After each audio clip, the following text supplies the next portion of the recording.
নমস্কার বন্ধুরা, স্নেহা রেসেলো জীবন কথা চ্যানেলে আপনাদের অনেক স্বাগত। আশা করি আপনারা খুবই ভালো আছেন। আজকে আমি কোয়াশ দিয়ে আপনাদের খুবই একটা মজার রান্না করে দেখাবো। এটা কিন্তু একবার বানালে আপনাদের কোয়াশ খেতে খুবই ভালো লাগবে, আর মাঝে মাঝে এটা বানিয়ে খেতে পারবেন আপনারা। এই জন্য দেখুন, কোয়াশটিকে খুব ভালোভাবে খোসা ছাড়িয়ে নিয়ে আমরা প্রথমে মাঝখান থেকে ফালি করে নিয়েছি। এরপর মাঝে বীজটা ফেলে দিয়ে ওর মধ্যে যে মাঝে শাঁসটা আছে ওটাকে কেটে ফেলে দিতে হবে। এরপর মিক্সার বোলের মধ্যে পেঁয়াজ, রসুন, আদা, টমেটো, কাঁচা লঙ্কা, শুকনো লঙ্কা সব কিছু জল দিয়ে আমরা একটা স্মুথ পেস্ট বানিয়ে নিয়েছি।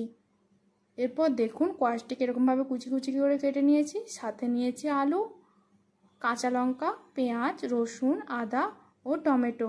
এরপর আমরা কড়া গরম করে ওর মধ্যে প্রথমেই তেল দিয়ে দিয়েছি। তেলটা গরম হওয়ার পর আমরা ওর মধ্যে আলু দিয়ে দিয়েছি। আলুগুলোকে আমরা অল্প সময়ের জন্য ভেজে নিয়ে ওর মধ্যে দিয়ে দিয়েছি কোয়াশটিকে। এরপর ওইগুলিকে আমরা খুব ভালোভাবে লবণ দিয়ে ঢাকা চাপা দিয়ে গ্যাসের ফ্লেমটা কমিয়ে দিয়ে ভেজে নেবো অল্প সময়ের জন্য, যাতে কোয়াশটা নরমও হয়ে যায়। দেখুন, এখন কোয়াশটা কিন্তু অনেকটা নরম হয়ে গেছে ঢাকা চাপা দিয়ে লবণ দিয়ে ভাজার জন্য। আর কিন্তু গ্যাসের ফ্লেমটা অবশ্যই কমিয়ে রাখতে হবে। এরপর আমরা আরবার হলুদ দিয়ে খুব ভালোভাবে ভেজে নিয়েছি কিছু সময়ের জন্য।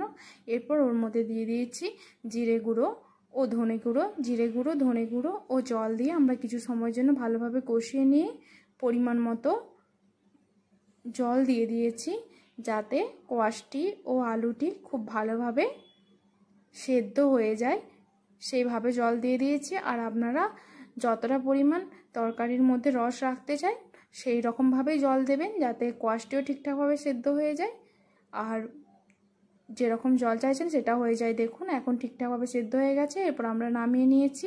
আবার কড়াইতে আমরা তেল দিয়ে তেলটা গরম হওয়ার পর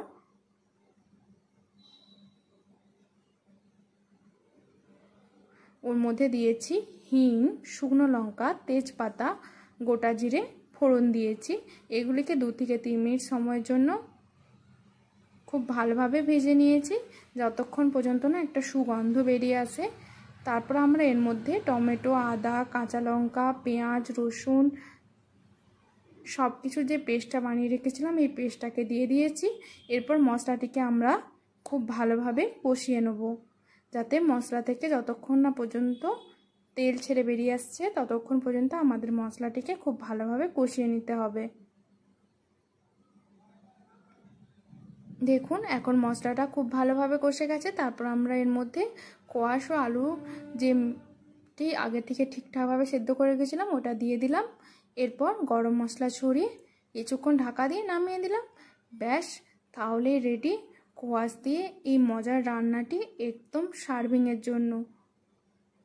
দেখুন, কালারটাও কত সুন্দর হয়েছে, তার সাথে কোয়াশটিও খুব ভালোভাবে সেদ্ধ হয়ে গেছে। এভাবে আপনারা একবার হলেও বানাবেন। আশা করি আপনাদের কোয়াশ রান্নাটি খেতে খুবই ভালো লাগবে। ভালো লাগলে লাইক, শেয়ার, কমেন্ট, সাবস্ক্রাইব করে স্নেহা রেসেলো জীবন কথা চ্যানেলের পাশে থাকবেন।